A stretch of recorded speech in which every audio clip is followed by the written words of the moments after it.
This tech tip will show you the basics of replacing an igniter.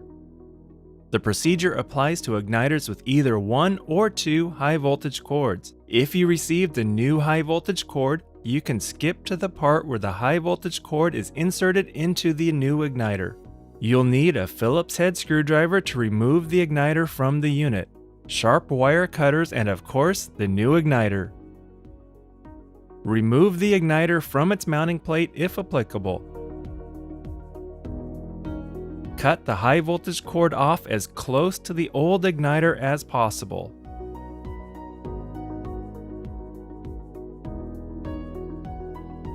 Of course, my cutters are not as sharp as I thought.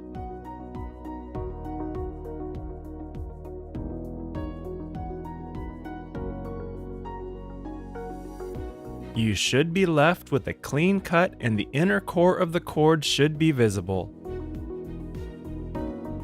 Grab the new igniter. Make note of the metal contact pin inside the new igniter. The core of the high voltage cord should end up making a solid contact with it.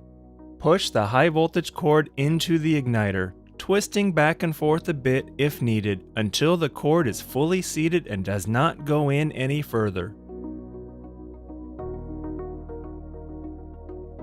You may add a few drops of superglue to further secure the cord if you want. Now route the cord and reinstall the igniter back into the bracket.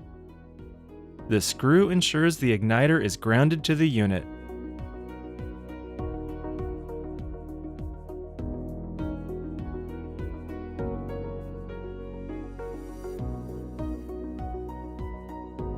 Once finished, reinstall the assembly back into the heater. Thank you for watching. Please like and subscribe if you found this helpful.